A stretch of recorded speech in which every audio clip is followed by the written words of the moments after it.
nice to see you. I'm glad you could make it. Future me introing this because I obviously did not have time to intro this before starting this video, because if you think that there was even a singular moment to spare between when I zipped my suitcase up and hopped in my Uber to be almost late for my flight, you don't know me. You don't know me, because time management skills, I lack them. I lack them. That's not why you're here. As the title has suggested, I have a very chaotic travel week ahead of me. And for you. It's already happened for me. I know how chaotic it was, but I thought it would be fun to see how much I can realistically read during like a chaotic travel week in my life. I've gotten some DMs and requests for a more traditional day in my life, week in my life, so I thought that this would be like a good mix of both, where it's still focusing on reading, focusing on how much I can read, but you're getting a little bit of the behind the scenes of like my life, kind of, because this is a really unrealistic view. I thought it'd be fun to see if I can realistically like read anything when my mind is preoccupied and I'm very busy and doing things, because all of the books that you see me read, I am dedicating my days to reading them and like really enveloping myself in the world, which is obviously not what I can do when I'm traveling with a big group of girls and to more than one place and on like 5 flights. At this point, I haven't watched the footage yet and I have no idea where this video is gonna go. Probably chaotic. I know it's chaotic. I know it is. And we're gonna see how much I can realistically read in a very chaotic.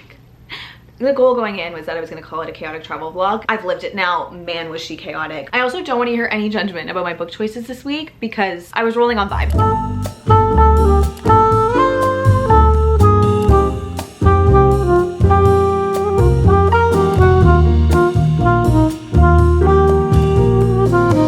I definitely didn't film myself talking on the plane or anywhere near an airport because social anxiety, but day one, really good start, an optimistic start that now we're in full bachelorette mode. I'm not keen we'll keep up. I did read all of Where's Molly yesterday. I read in one day. We love to see it. I read 65%-ish on the plane. Apparently the plane had Wi-Fi the whole time, right? Yeah, the whole time. Yeah, I didn't know that. I wasn't sitting with besties, so I did just pick up my Kindle and read top to bottom the whole 2.5 hour flight, got 65%, and then couldn't fall asleep last night until I knew what happened. So, day one, 221 pages in. Kind of optimistic, but we'll see. We are going to the beach. Now, I'm gonna pick up something. I'm kind of thinking, hear me out, you know, I loved Bride. Kind of thinking The Fake Mate. Omegaverse, kind of scary. I'm kind of into it. So I'm thinking we're gonna start with The Fake Mate. Where's Molly? Loved. If you have read The Cat and Mouse Duet, if you've read Haunting and Hunting Adeline, especially Hunting Adeline, because those little notes are Molly's notes. I will say, not at all what I was expecting from this book at all. I thought we were gonna get Molly's time in the house with Francesca more, like more of that trauma. I'm okay that we didn't, because it was traumatic. If you've read Hunting Adeline, it's traumatic, okay? But we got like Molly's story with Cage, which is a guy who originally made her disappear, and they introduced Legion, which is associated with Zaid from Haunting and Hunting Adeline. It's like a different Legion. Zaid tracks online big rings of illegal stuff, and then Legion individually murderers and those kind of people. And then Molly, Molly feeds them to her pigs. She is the disposal body service, and it's a romance between her and Cage. It's kind of insta-lovey. Cage is the guy who makes people disappear for Legion. Lots new lore. I'm getting that we're gonna get another book, the epilogue, when Addie gets to meet Molly and you see the tattoo. Oh gosh, so good. Red Cat and Mouse Duet, definitely read it if you haven't. Not worth it, but if you have read it, it's worth the little 221 pages. Kind of dark, but not as dark as some of her other stuff. Satan's Affair, I hated. It was not for me. It was far too spicy, group-wise, for the fact that we know what we know about her from Haunting and Hunting Adeline. Gonna go to the beach now, 221 pages, day one. I'll keep you updated at the end of today. It's already like 3 o'clock and 0 pages read, so it's not looking promising.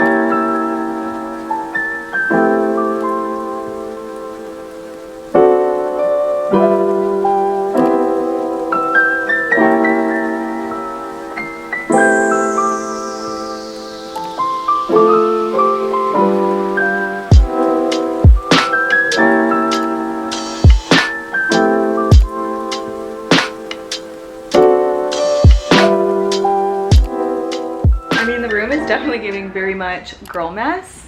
If you get it, you get it. Today's the real first day of the Bachelorette. So like things are happening. We're doing things now. Page prediction. Quick 0 unless something changes. Yesterday we started The Fake Mate. I'm 57 pages in, 16%. Not great. Could be worse, okay? I did not realize the whole knot thing. If you've read Bride or anything Omegaverse, you know, if you're an Omegaverse girly, you're shocked that I'm shocked. Didn't realize it was like lore I was gonna get more than once. Okay, curious, intrigued. You know what? This is fulfilling, the Omegaverse-ish. I feel like it could get really crazy from here, like if I really deep dive. So far, thoughts are so much fun, kind of fulfilling what Twilight did for me as a 13-year-old. No idea where this is gonna go. Love her writing style, love her characters. They're kind of funny so far. Like, I like that it's Grumpy Sunshine, but do they turn into wolves? Don't totally know anything. There's so many quotes in here that I'm like, okay. Page 13, really just like we're right at the beginning. Okay, what status? A shifter? There are plenty of shifters working here, me included. Not like me. I'm an alpha. I think I get the hype. We'll see.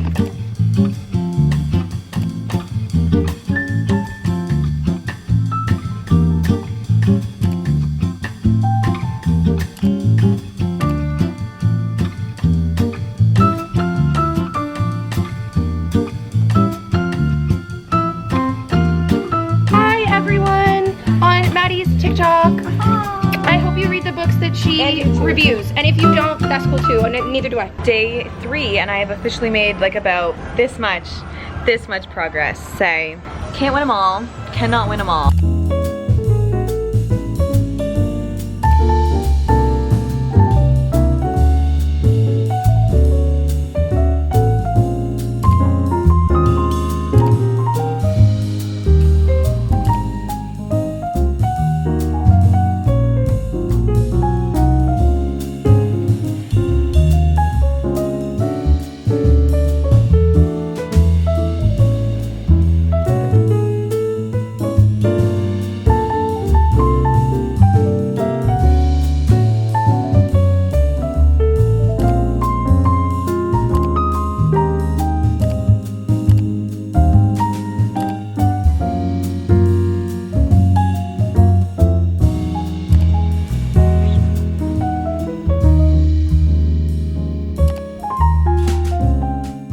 Plot twist, I am in New York now. It's giving chaotic travel week. I've read like next to nothing. I will say, reading about a female shifter going into heat in the Miami airport at 7 in the morning, crazy. Absolutely fucking crazy. I'm like 75% done the fake mate. And I am a flip-flopping. I go between like, this is fine, this is weird, don't get me wrong, it's so weird, but like, why is it good? And like, why do I want to give this 5 stars? Like, why do I believe in this relationship more than I believed in any other relationship that I've ever read in a book ever? Why are they scenting each other so much? I like it. I like the lore. I do. It's weird. We also rewatched every single Twilight movie on the Bachelorette in Miami. I had 2 hours of sleep before flying here because we had to stay up to watch Breaking Dawn Part 2. There is so much Omegaverse in that, am I right? Like, why is the Omegaverse everywhere? I like it. I do. I need more of this, I think. It's weird. Don't get me fucking wrong. I don't believe it.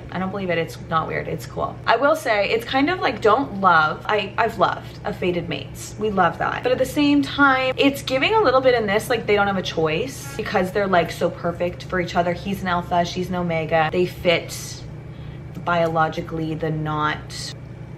But it kind of is giving, I could still not like you, but I would biologically think that I love you because we're supposed to be together. So like, I don't know about that. Everything else, great. Have I explained this book even like a little bit? I like very much well could have not. 2 doctors. She needs a fake boyfriend because her grandma's on her ass and sending her on really bad dates. And he needs a fake mate because, hence, mated alphas are like less aggressive. They don't maul hikers apparently. And they want to fire him from the hospital because he's an alpha, but he's like the best at his job. But because he's an alpha, it's like kind of scary because there's not very many alphas. So they pretend to be mates because apparently mated alphas are like less aggressive. That's the tea. She's an omega and he's an alpha, so they fit. We've gone over this. They were like, we should try the benefits part of this arrangement. So now it feels like they're like very madly in love with each other, which like I love to read about it. In the back of my mind, I'm like, you don't actually love each other. You are biologically supposed to be together, so your body is biologically making you think that you love them. You're like not in control. Don't love that. They work in a hospital. Bad synopsis. I'm like really truly hanging on by a thread. Like the 5 hours of cumulative sleep that I've had in the last 92 days, it's catching up to me. Going wedding dress shopping, that's why I'm here. I'm not getting married, it's not me. Another friend is getting married. Bachelorette, bridal dress shopping, that's the vibes. I'm in New York for like literally 72 hours. I'm dying. I'm dying. I'm so tired. Goal to finish this today because I've been reading it for like a week. It's a lot of spice. I won't lie, it's a lot of spice.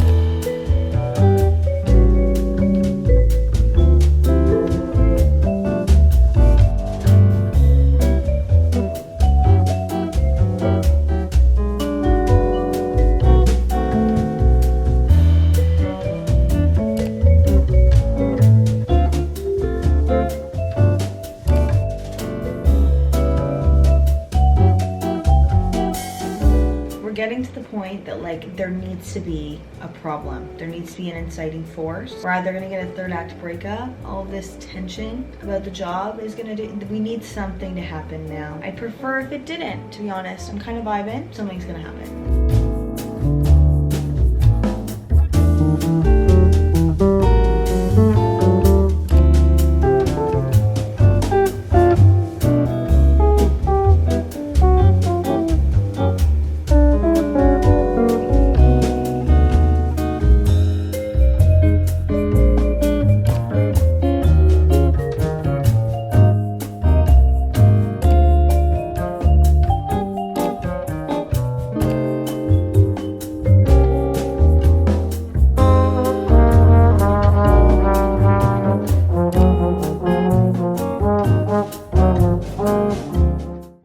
Back home in my own bedroom after that chaotic week. I am heading on a flight again tomorrow. I will be vlogging like a week of romance for that as well. Just like a lot of planes, kind of out of the norm for me. And I did order both Where's Molly and The Fake Mate as physical copies to show up the day that I got home because my Kindle girlies know. You guys know. Buying the physical book and putting them on your bookshelf after reading them on Kindle is like a trophy. It's a reward that you have earned and I will not hear anything about it. I finished The Fake Mate like literally right before waking up and going to the airport. I ended up giving it like a clean 4 stars and I genuinely really think that it deserved that. It wasn't like the most amazing romance that I've read ever. I kind of liked the Omega-verse-ness of it. The knot still throwing me off a little bit. Why am I kind of into everything else about it though? It's true, I feel like Omega-verse, I feel like I need to get more into the genre to get really into it, but all of the scenting, all of that, it kind of felt like a more fun plot for a basic romance. It gave me like very much the same feelings as Yours Truly from Abby Jimenez, which is like the biggest compliment that I can give because that is one of my favorite reads of all time. I feel like the ending was kind of like a little bit rushed. Like I feel like what happened in the epilogue I wanted to happen earlier on and like us to get more, but I guess thinking about it,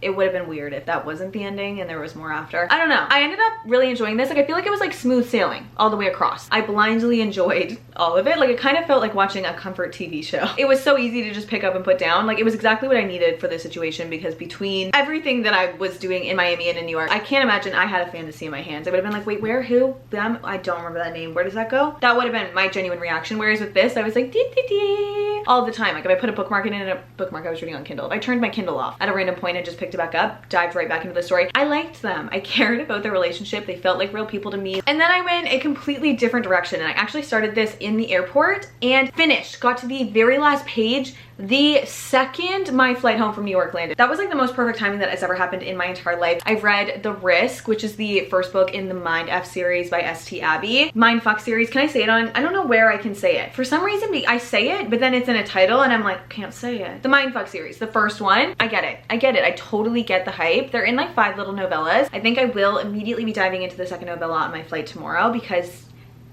I'm hooked. We're basically following a girl who is a serial killer, but why she's a serial killer? Valid. Well, I mean, it's never valid. It's valid fictionally. She's dating an FBI agent who happens to be investigating her case and he is a profiler. So they meet profiling each other because she's like trained to know people and that's his job, is to work as an FBI profiler. And like she has murder room and shit in her house and he's just blindly in love with her and they just met. I love it. Like I love, it gives me Haunting and Hunting Adeline vibes where like, I know it's wrong.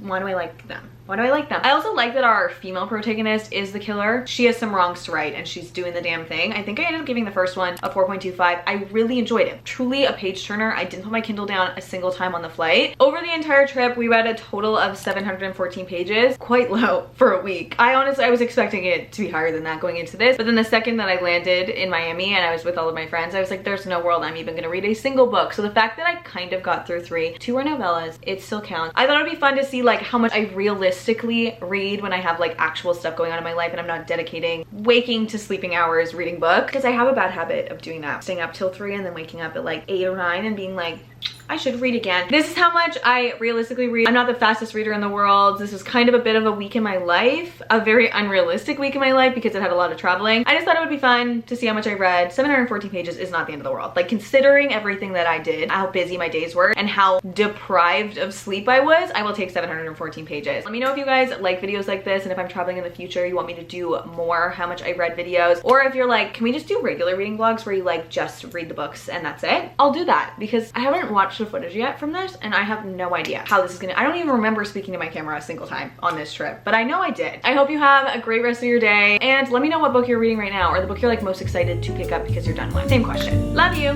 Bye.